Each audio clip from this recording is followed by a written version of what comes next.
శ్రీరామం శ్రీరామం ఎస్ మరి ప్రస్తుతం అయోధ్యలో ఉన్నాము. అయోధ్యకి సంబంధించి జనవరి 22న రామ్లల్లా విగ్రహ ప్రాణ ప్రతిష్ఠ సమారోహం కోసం అందరూ ఎదురు చూస్తున్నారు. అందుకోసం ప్రత్యేకంగా ఆహ్వానితులకి ఇన్విటేషన్లను కూడా పంపించారు. ఇది మనం చూస్తున్నాం ఇక్బాల్ అన్సారీ గారికి పంపించినటువంటి ఇన్విటేషన్. యాక్చువల్గా ఈ ఇన్విటేషన్ లోపల ఏముంది, ఇంగ్లీష్ అండ్ హిందీ లాంగ్వేజెస్లో 2 లాంగ్వేజెస్లో ఈ ఇన్విటేషన్ని పబ్లిష్ చేశారు.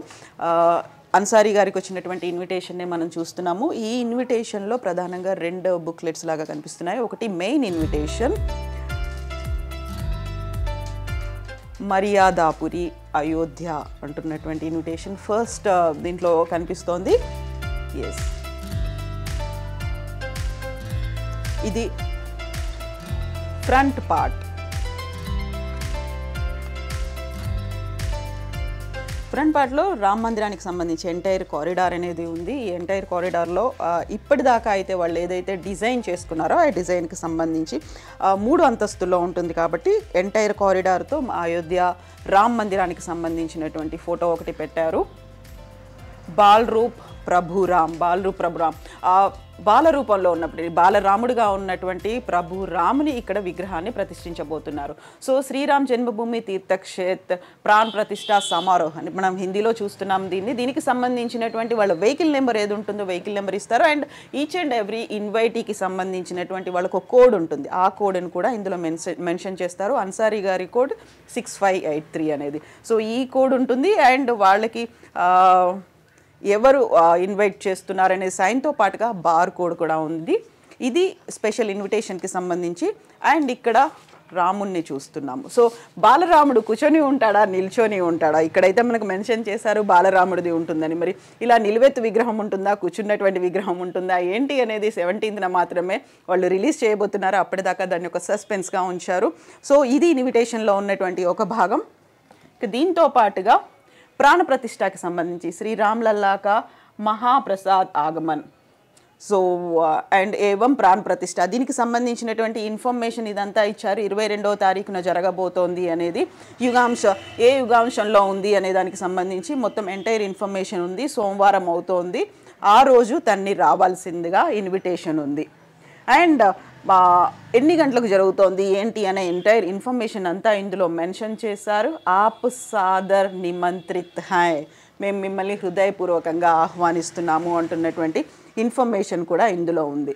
సో కాల్కారి ఆ రోజు ఏం జరగబోతుంది, ఏ ప్రోగ్రామ్స్ ఉంటాయి, ఎలా ఉంటుంది అనేది కూడా ఇందులో ఇన్ఫర్మేషన్ ఉంది.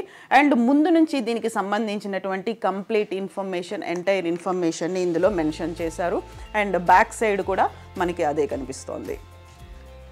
దీంట్లోనే ఇంకొక బుక్లెట్ కూడా ఉంది. కార్యక్రమ్ విశేష్, ఆ రోజు జరగబోయేటువంటి కార్యక్రమాలు ఏమేమి ఉంటాయి అనే దానికి సంబంధించి ఇంకొక బుక్లెట్ ఉంది.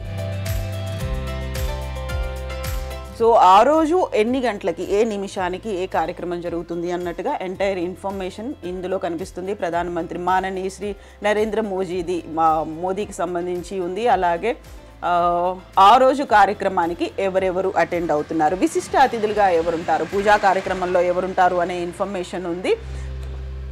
అండ్ ఇది బ్యాక్ పోర్షన్. సో ఇది ఓవరాల్గా ఇన్విటేషన్ అనేది దీనికి సంబంధించే క్యూరియస్గా ఉన్నారు. ఆ ఇన్విటేషన్స్ అయితే వెళ్ళాయి అందరికీ. ఇన్విటేషన్స్ ఎవరికి అయితే వెళ్తున్నాయో వాళ్ళతో పాటుగా స్పెషల్గా ఒక కార్ పాస్ అనేది కూడా ఉంటుంది. దాంట్లో మెన్షన్ చేయాలి. ఆ తర్వాత వీళ్ళు వస్తున్నటువంటి వివరాలని కూడా ఆన్లైన్లో నమోదు చేయాల్సినటువంటి అవసరం ఉంది. ఏ వెహికల్లో వస్తున్నారు అనేది కూడా ఆన్లైన్లో నమోదు చేస్తే దాంతోపాటుగా ఒక పాస్ మాత్రమే ఇస్తారు. అండ్ ఇందులో ఇంకొక అంశం, కీలకమైనటువంటి అంశం ఉంది.